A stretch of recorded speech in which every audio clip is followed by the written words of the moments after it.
12 Rabiicul Awwal waxa ay ku beegan tahay dhalashada nabigeena Muhammad sallallahu alayhi wa sallam. Sanad kasta dunida muslimka waxa lagu qabtaa dabaaldegyo iyo munaasabado lagu weyneenayo maalinta qiimaha badan. goobaha sida weyn looga xusay waxa kamid ah degmada Rakaraaxo iyadoo munaasabado kala duwan oo lagu weyneenayo mawlidka nabiga sallallahu alayhi wa sallam lagu qabtay magaalada Rako. dadweyne fara badan ay horkacayaan culimo u diinka magaalada ayaa socod dheer ku soo maray wadooyinka waaweyn ee magaalada. ugu dambeyntii culimada ayaa faras magaalaha Rako kula hadlay dadweynihii isu soo baxay xuska dhalashada nabiga, waxayna bulshada ku booriyeen in ay si weyn uga qayb qaataan munaasabada lagu weyneenayo dhalashada suubanaha naxariis iyo nabadgelyo korkiisa ha ahaat.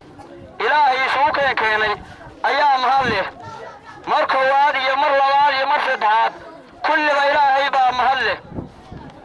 maxaa yeelay xafladda tani waa xaflad lagu weyneenayo oo lagu tacliiminayo rasuulkeennii suubanaa dhalashadiisii naxariis iyo nabadgelyo korkiisa ha ahaatee.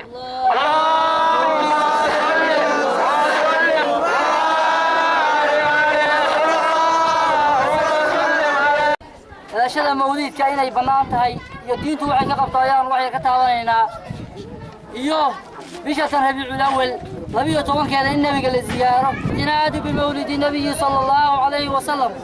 nabiga in mawlidkiisa loo qasdiyo oo bi'ad'aam at-ta'am wa qiraa'ati al-Qur'an wa dhikri qasaidihi an-nabawiyya in cunta la siiyo dadka iyo in Qur'an la akhriyo iyo qasaidka nabawiga in la akhriyo waa wax diinta ku sugnaada weeye. النبي عليه الصلاة والسلام قال رسول الله صلى الله عليه وسلم المرء مع من أحب قفك عنده جعلها يوم عيسى نقرايا مركا هذا عيد كلا إلا جعله معها نبي محمد عليه الصلاة والسلام ساس دينته ونوكو أمري حديثه صار لي dhanka kale masaajidada magaalada Rako ayaa iyagana waxa ka socda xuska mawlidka nabigeena.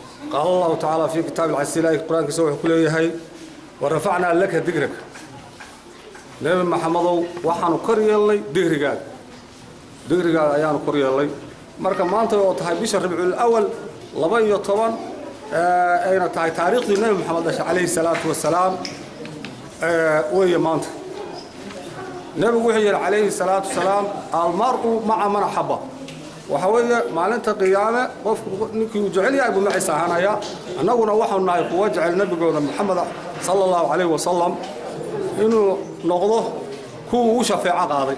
degmada Rako ayaa sanad walba bisha Rabiicul Awwal waxa si weyn looga dabaaldegaa xuska dhalashada nabigeena.